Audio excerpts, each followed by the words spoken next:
Qual você acha que é o papel da sorte nos investimentos? O investimento não é só para quem é do mercado, é para todo mundo. Estude, trabalhe como se você fosse viver para sempre e viva hoje como se você fosse morrer amanhã.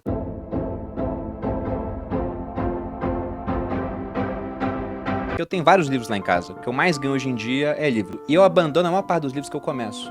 E esse livro, nas primeiras 20 páginas, já contou uma história pra mim que foi fenomenal. Que é a história do Ronald James Reed. Vocês pegaram essa parte no começo, né? Que ele coloca aqui no verbete do Wikipedia, que era um filantropo, investidor, faxineiro e frentista dos Estados Unidos da América. E por que ele conta essa história? E essa parte, pra mim, foi um insight sensacional sobre o mercado financeiro. Esse camarada, que vivia até os 92 anos, teve uma vida totalmente comum. Ele trabalhou como faxineiro, como frentista, consertou carros um tempo, comprou a sua casa, ficou viúvo aos 50, não casou de novo. E aí, quando ele faleceu, que ele ficou famoso. Porque quando ele faleceu, viram que ele tinha um patrimônio de mais de 8 milhões de dólares. Nossa. E pouquíssima gente, né, naquela época tinha esse patrimônio. Foi em 2014, ele colocou que menos de 4 mil americanos que faleceram naquele ano, entre quase 3 milhões, tinham um patrimônio de mais de 8 milhões. E o Ronald Reed, que era um faxineiro e frentista, era um desses caras. E tem muita gente com uma educação em Harvard, por exemplo, lá fora, que não consegue acumular um patrimônio nem próximo disso. E caras especializados muitas vezes em finanças. É o cara que faz economia, faz administração, vai trabalhar em grande empresa e mete os pés pelas mãos. Aí ele fala, em que outro mercado você consegue ver um faxineiro tendo uma performance melhor do que o especialista? Aí ele faz uma analogia sensacional. Ele diz assim, você nunca vai ver um faxineiro operando o coração melhor do que um cirurgião. Você nunca vai ver um faxineiro projetando uma casa melhor do que um arquiteto. Ou fazendo uma bomba nuclear melhor do que um físico, do que um engenheiro. Agora você pode ver esse cara tendo um resultado no mercado financeiro melhor do que o de especialistas. Inclusive gente com prêmio Nobel. Ele conta uma hora no livro a história do pessoal da LTCM, muito rapidamente, né? Que era um fundo recheado de pessoal de Nobel, os caras que criaram a fórmula Black-Scholes lá, de precificação de opções, e eles quebraram na crise da Rússia em 98. E esse cara não quebrou, ele se aposentou muito rico. Então, de cara ele já mostra, investimento não é só para quem é do mercado, é para todo mundo. Basta que você invista por tempo suficiente que o resultado vai vir. Eu queria falar uma coisa sobre sorte, porque uma seguidora mandou na caixinha falando assim, como que a gente faz pra lidar com a pressão do futuro, pressão financeira? Esses dias mesmo eu tava pensando numa amiga minha que é uma empreendedora, então ela não depende do governo, ela tem que trabalhar e também tem que pensar no futuro. E eu pensando, putz, será que ela tá pensando no futuro exatamente como deveria? Porque ela tem os meios, tem as ferramentas, é só juntar um dinheirinho, investir do jeito mais conservador possível e ela já vai conseguir de alguma forma garantir uma aposentadoria ok ou muito boa. E aí eu me peguei preocupada com o futuro dela e pensei assim, as pessoas no geral estão sempre terceirizando isso e acabam achando que de alguma forma a sorte tem a ver com isso. Quando no final das contas é só elas fazerem pequenas decisões diárias que vão de alguma forma garantir esse futuro. Na parte financeira eu acho que é a forma mais talvez segura de você não precisar da sorte. E as pessoas não usam isso. E aí tá um ponto do Warren Buffett, que ele cita aqui no livro também, que é impressionante. Que não é só uma questão de sorte, mas muito de paciência. Porque a principal lição do livro no mundo financeiro, no final das contas, é não pare a composição, não pare de investir. É o que ele fala, continue como investidor ao longo do tempo. E aí ele cita o fato de que o Warren Buffett, que tá com quantos anos agora? 90. E começou a investir com 10. O Warren Buffett ele fala que a primeira ação ele comprou por volta dos 10 anos e que antes disso estava desperdiçando a sua vida. E ele tá investindo há muito tempo. Ele ficou milionário na casa dos 30. Mas o começo dele não foi tão brilhante assim. Só que o ponto é que hoje o patrimônio do Buffett, ele deve estar na casa de mais ou menos uns 110 bilhões de dólares. Disso, quanto você acha que veio depois dos 65 anos de idade? É mais de 90%. Dos 110 bilhões, 107... Eu sabia essa resposta. 107 vieram depois de 65 anos. Ele tinha 3 bilhões e 65, agora ele tem 110 bilhões. Se ele viver até os 100 anos, ele está na curva de evolução exponencial. E é isso que o pessoal ignora no âmbito dos investimentos. Você pode ter sorte no começo e comprar uma small cap que vai subir 10 vezes. E pode ter muito azar de comprar uma Magazine Luiza no topo, ou uma Americanas também no topo, e perder 93% daquilo que você investiu, que pode vir a ser 100 também em determinado momento. Só que ao longo do tempo, por muito tempo, o papel da sorte vai acabar sendo menor no final das contas. Porque você vai ter uns períodos de grande subida, de grande queda, mas vai tender um comportamento médio. Mas essa média, ao longo do tempo, vai te deixar rico. a sorte se anula. Você tem essas duas faces da moeda. O que vai pra cima acaba anulando um pouco o que vai pra baixo. O lado positivo disso é que você tem muito mais espaço pra cima do que pra baixo. Exatamente. O pessoal chama de skewness em estatística. Que é, por exemplo, se você compra uma ação, o máximo que você pode perder é o que você investiu nela. Mas você pode ganhar muito mais dinheiro do que você colocou. Você pode ganhar muito mais que 100%. Essa questão do Warren Buffett, ela cria um dilema, né? Que ninguém quer ficar rico velho. Essa é uma grande verdade. Por isso, muitas pessoas buscam acreditar em narrativas de que elas vão conseguir ficar ricas novas. Só que pra você O conseguir quanto isso, antes. e você tem que tomar um risco muito grande. E o risco, novamente, tem duas faces. Você pode ficar rico jovem, mas você também pode perder tudo. Eu acredito que quando você é muito novo, vale a pena você correr esse risco, porque se você perder tudo, você tem muito tempo pela frente para recuperar. Provavelmente você vai ganhar muito mais dinheiro nos próximos anos do que você ganharia naturalmente com a sua idade, porque você tem mais conhecimento, mais contatos, você já desenvolveu alguma empresa, o próprio tempo tem um fator relevante. E tudo isso faz com que valha mais a pena você tomar mais risco quando você é novo, talvez investir em ações ou empreender, é muito mais vantajoso, principalmente quando você já tem suporte da família, o risco é muito menor. Eu não sei se você teve essa perspectiva, se foi natural, mas na minha concepção era, a melhor fase para eu tomar esse risco todo é agora, aos 20 anos. Agora, se eu for esperar daqui a 10, 20 anos, por mais que seja possível, não quero desanimar ninguém, é completamente possível, o risco é maior. Essa é uma dicotomia que tem naquele conceito de Carpe Diem, né? Carpe Diem muita gente interpreta como se fosse viva hoje, como se não houvesse amanhã. Então, dê all in, mete o louco em bom carioquês, né? Só que tem uma outra interpretação que é Carpe Diem, que é aproveite todos os momentos da melhor maneira possível para que eles durem para sempre.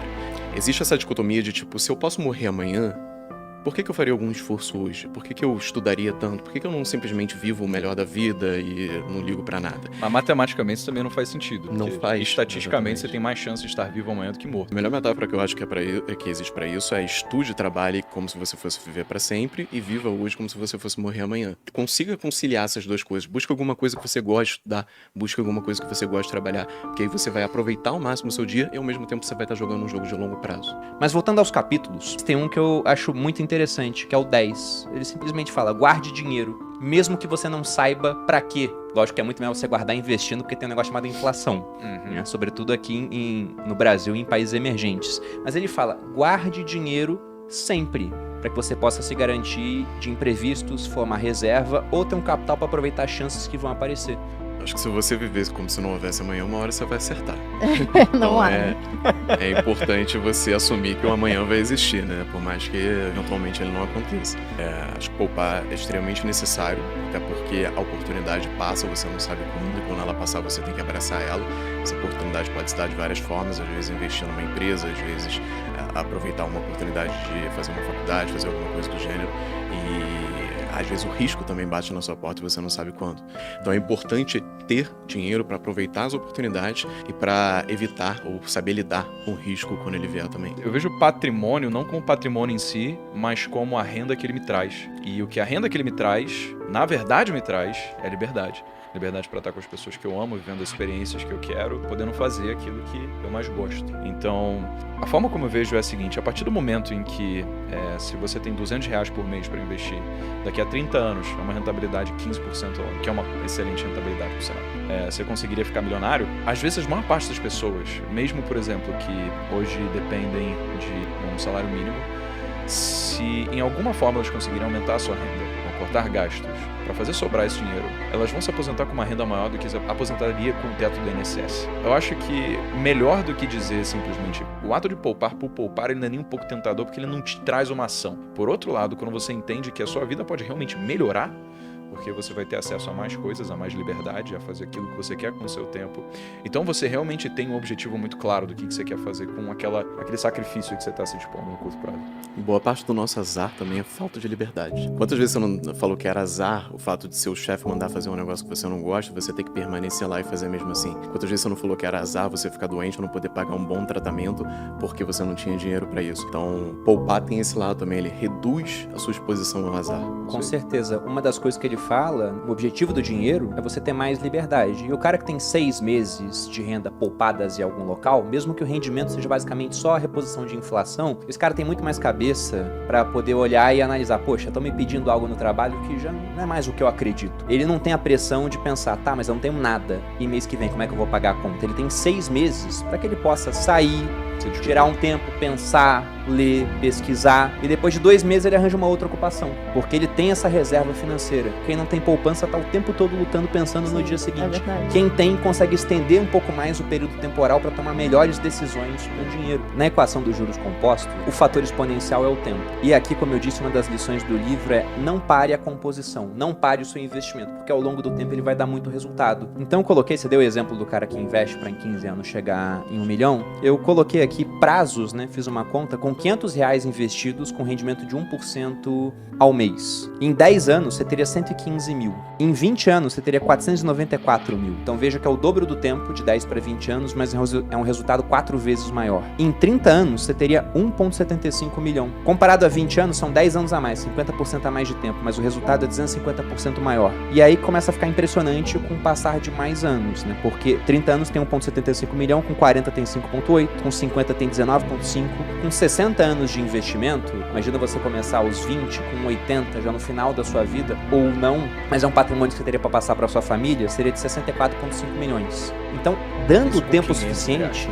Não, R$500 agora, eu não corrigi nada pela inflação aqui no final das contas, mais 1% ao mês vai dar acima da inflação esse rendimento. Agora, esses R$500 não servem mais para nada. Ele quase não representa nada no seu retorno depois que você passa bastante tempo investindo. Então você vai construir um patrimônio muito grande. Aí você falou do INSS, né? O cara paga para se aposentar, ele ganha um rendimento, né? Um rendimento que eu digo, uma pensão baixíssima, no final das contas, a maioria vai ganhar muito pouco, e quando ele falece não tem patrimônio nenhum constituído. O cara que faz a mesma coisa para ele de maneira privada vai ter um rendimento muito maior, acesso a dinheiro maior e um patrimônio constituído que pode ser passado para os outros no final das contas. O Sêneca tem um pensamento sobre isso também bem interessante, tá nas cartas a Lucílio, se não me engano ele diz mais ou menos o seguinte, né? Você me pergunta qual a medida adequada da riqueza. Em primeiro lugar, ter o necessário, e em segundo, o suficiente. E o interessante é que ele fala isso sendo o homem mais rico de Roma, né? Porque depois de um certo aspecto, depois de um certo limite, assim, realmente o dinheiro vai comprar muita coisa pra você, e depois que ele compra quase tudo que você precisa, é aquilo que você falou da curva. Cada real ou dólar a mais que você ganha vai ter uma utilidade marginal decrescente, vai ser cada vez menor.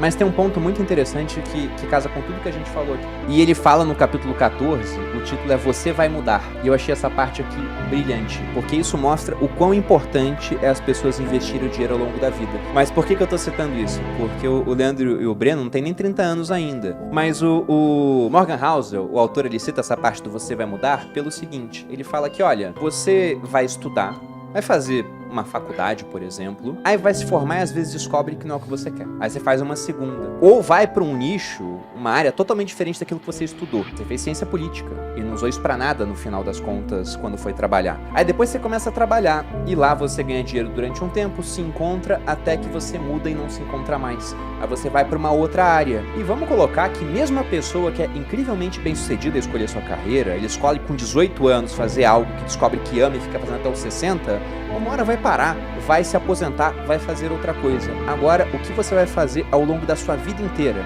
é lidar com dinheiro. Então, embora você mude muito, o que não vai mudar é o fato de que você vai ter que lidar com dinheiro ao longo de toda a sua vida. Então, quanto mais você souber sobre as regras para lidar com dinheiro, sobre como investir bem, sobre como não correr risco demais, melhor. E aí, quando ele falou isso, eu pensei, caramba, eu tô com 34 anos. E olha o quanto eu já mudei, porque eu fiz uma formação, me tornei militar, eu saí para trabalhar no bastidor da Malu, aí depois eu fui pra frente das câmeras, aí passado um tempo vim aqui pro Grupo Primo. Onde é que eu vou estar daqui a 10 anos? Não sei. Mas o que eu acho que eu não vou estar fazendo diferente é, eu vou estar continuando a lidar com dinheiro. Isso não vai mudar. Quando a gente fala de não parar o investimento, tem uma hora que ele coloca no capítulo 11 que razoável é melhor do que ser racional. E aí lá no final do livro, ele até coloca como que ele investe o dinheiro dele, mesmo sabendo que não é a melhor forma possível de investir, mas ele fala, essa é a forma que eu vou conseguir manter por mais tempo. Até porque quando ele vai dividir com a esposa dele o que ele tá fazendo, se ela falar, é risco demais, ele vai ser obrigado a parar de investir em certos momentos. Eu acho que esse é o ponto mais razoável pra mim, é você pensar na sua vida como uma gangorra onde você tenta equilibrar o seu nível de risco, e muitas vezes o brasileiro ele não faz isso. Então o cara que é da segurança quer mais segurança, o que é do risco quer mais risco, ele fica com a vida desequilibrada. Eu acho que o ideal pra ser razoável, na minha opinião, é você pensar na sua vida em termos de equilíbrio, até que uma área possa compensar a outra, porque se você é um empreendedor e investe muito em ação, quando a economia do Brasil vai mal, você pode ver o seu negócio naufragando e a bolsa também vai estar caindo nessa hora. Esse é que é o ponto. Mas a principal lição, se eu tivesse que resumir em poucas palavras, o que você aprende no livro é: não pare de investir. Não pare essa marcha inexorável do tempo, né? Ela vai acontecer de um jeito ou de outro, então é melhor que você esteja investindo durante essa marcha do que não fazendo isso. Porque o resultado, ele vai vir através do tempo. Ah, vou achar a melhor maneira do mundo de investir. A melhor do mundo, às vezes, não é aquilo que é razoável para você e para sua família. Então, encontre uma forma razoável de investir, uma forma onde você não possa ser anulado, né, e tirado do jogo por um evento de cauda, e siga aquilo ao longo de bastante tempo, que o resultado, ele virá.